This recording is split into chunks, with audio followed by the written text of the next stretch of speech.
ये जो हमारा शरीर है, इसमें जो 10 इंद्रियाएं हैं वे सब एक न एक दिन वृद्ध हो जाती हैं, पर एक इंद्रिय ऐसी है जिसके लिए परमात्मा ने पहले ही बता दिया यजुर्वेद में कि इस पर वृद्धावस्था नहीं आएगी। उसका नाम है मन। मन पर कभी वृद्धावस्था नहीं आती है। ध्यान रखना, आप लोग बहुत भाग्यशाली हैं जिनको माननीय डॉक्टर जयेंद्र जी जैसे तपस्वी विद्वान का सानिध्य मिल रहा है।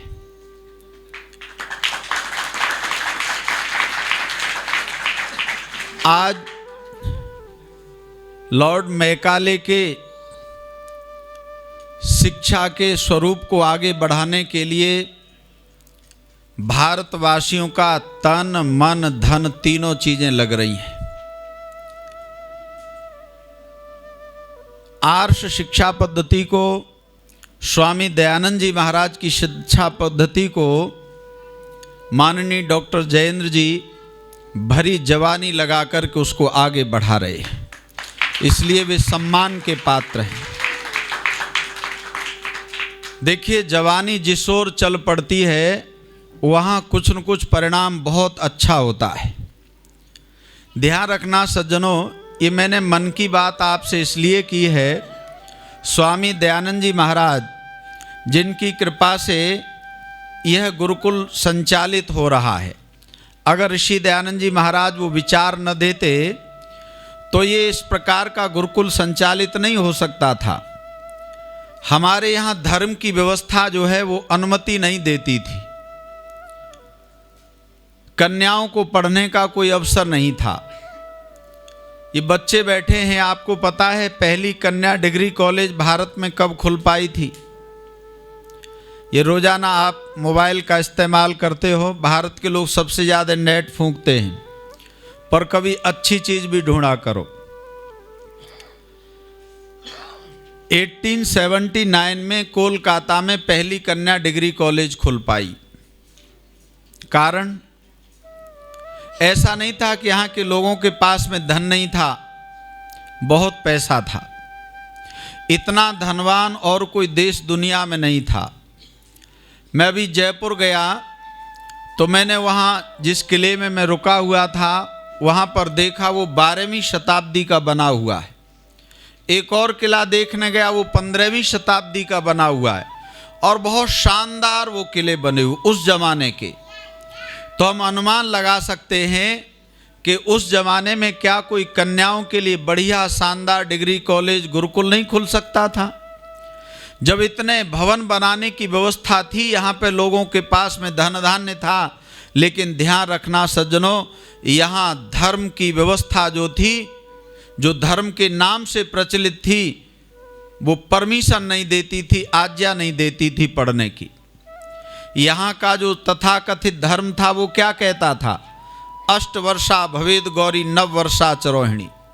8 और 9 वर्ष की कन्या का यदि विवाह नहीं किया तो माता पिता भाइयों सहित रौरव नरक में चले जाएंगे। यानी नरक भी सामान्य नरक नहीं मिलेगा। अब आप बताइए, आप सब लोग 2022 में इस नोएडा गुरुकुल के उत्सव में पधारे हैं। वैसे नियम एक, झूठ कभी नहीं बोलना चाहिए, पर आज बिल्कुल संकल्प ले लो झूठ बोलना नहीं है। आप बताइए, क्या ये धर्म था कि अधर्म था? सही बताना। बहुत सही आपने बताया, ये वास्तव में अधर्म था, लेकिन खतरा इसलिए ज़्यादा बढ़ गया था कि अधर्म भी धर्म के नाम से चल रहा था। जब नकली करेंसी भी असली के नाम से चलने लगती है तो ज़्यादा खतरा उत्पन्न हो जाता है। ध्यान रखना, वो उस तरह का दूसरा खतरा था, लेकिन आज भी खतरा कम नहीं हुआ। आज जो नौजवान पीढ़ी है, हमारा जो धन है देश का, वो सारा का सारा अंग्रेजियत के साथ में गुलाम हो रहा है। आज उन शानदार इंटरनेशनल पब्लिक और शानदार स्कूलों के पढ़े हुए बच्चे जितनी शराब शाम को पी जाते हैं, गुरुकुल के पढ़े हुए बच्चे 10 जन्म में भी उतनी शराब पी नहीं सकते। सज्जनों ध्यान रखना, अगर इस गुरुकुल शिक्षा पद्धति को हमने बढ़िया तन मन धन से सहयोग नहीं किया तो पथिक जी के गीत की पंक्ति है, पथिक देश में बढ़ जाएंगे आवारा मुष्टंडे।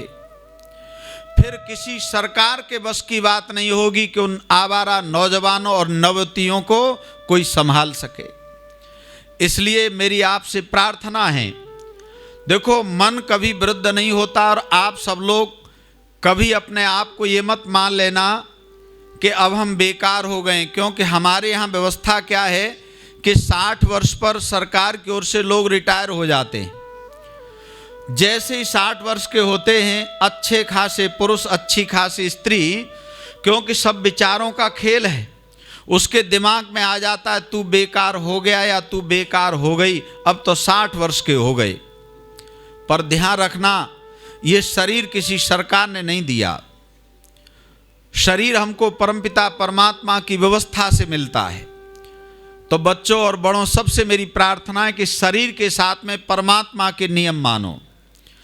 60 वर्ष पर जितनी सुविधाएं सरकार से मिले वो सब ले लेना, मैं उसकी मना नहीं कर रहा, लेकिन 60 वर्ष पर आप सीनियर सिटीजन नहीं हो सकते। स्वामी दयानंद जी महाराज ने सत्यार्थ प्रकाश के तृतीय समोल्लास में लिखा है कि धरती के मनुष्यों को 400 वर्ष जीने की इच्छा अवश्य करनी चाहिए। देखो, ये मनुष्य की 100 वर्ष जो है वो मैक्सिमम एज लिमिट नहीं है। आज एक और बड़ा पाखंड ये है कि हमारे देश और दुनिया के लोग 100 वर्ष को मैक्सिमम उम्र मान करके जी रहे हैं। इससे बहुत नुकसान हो रहा है। देखिए, टारगेट ही हमारा जब 100 वर्ष का हो गया तो आप देखो फिर प्राप्ति कितनी होगी। मान लीजिए एक विद्यालय के प्रधानाचार्य, टीचर, बच्चे सब केवल 33% का लक्ष्य रख लें कि हम 33% ही सिलेबस पढ़ेंगे, 33% का रिवीजन करेंगे और सारे उतनी तैयारी करें और फिर परीक्षा ले ली जाए, तो आप अनुमान लगा सकते हो कुछ बच्चे 33% के भी नीचे आ जाएंगे। समझदार विद्यालय, समझदार बच्चे, समझदार टीचर, ध्यान रखना, तैयारी पूरी कराते हैं, 100% सिलेबस कवर कराते हैं, 100% का अभ्यास कराते हैं, तब जाकर के कोई 80%, कोई 90%, कोई 60%, कोई 50% पे ही अटक जाता है। आज अपने मन से आप निकाल देना। देखिए, ये शरीर जो है परमपिता परमात्मा की व्यवस्था से मिला, 60 वर्ष में तो जीवन जीने का अनुभव हो पाता है। सज्जनों, मैं 54 वर्ष का होने वाला हूँ, मुझे लगता है 60 साल में भी पूरा अनुभव नहीं हो पाएगा जीवन जीने का।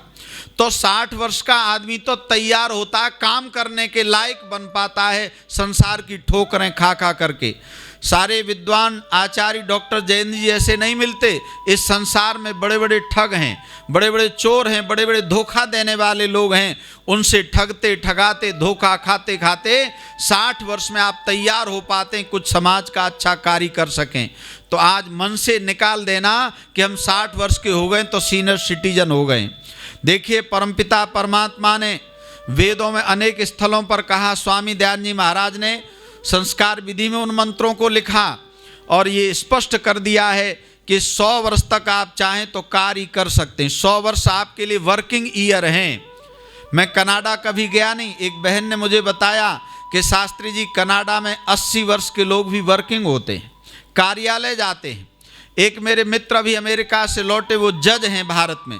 उन्होंने कहा, शास्त्री जी, अमेरिका में जज कभी रिटायर ही नहीं होता, वो जब तक चाहे तब तक निर्णय दे सकता है। ये प्रामाणिक उदाहरण मैंने 2 आपको इसलिए दिए हैं कि आज आप लोग अपने मन को बना करके जाना कि अब हम अनुभव सीख करके तैयार हुए हैं। जो 60 वर्ष से ऊपर हैं अब वे काम करने के लायक हुए हैं और 100 वर्ष तक आपको काम करना है।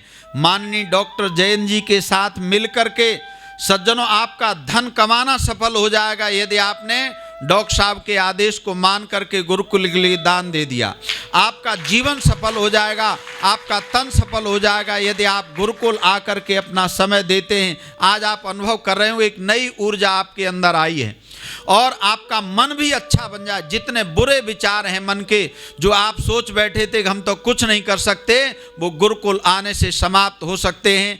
इसी के साथ ही मैं अपनी वाणी को विराम देना चाहूँगा और एक बार आप सब लोगों का विशेष धन्यवाद करना चाहता हूं कि आप सब लोग गुरुकुल की पवित्र भूमि में पधारे। यही बच्चे आगे चल कर के इनमें से कोई डॉक्टर जयेंद्र बनेगा, कोई डॉक्टर वागीश बनेगा और कोई न कोई इस देश के लिए, दुनिया के लिए जरूर कोई न कोई अच्छा काम करेगा। इसी के साथ ही बहुत बहुत धन्यवाद।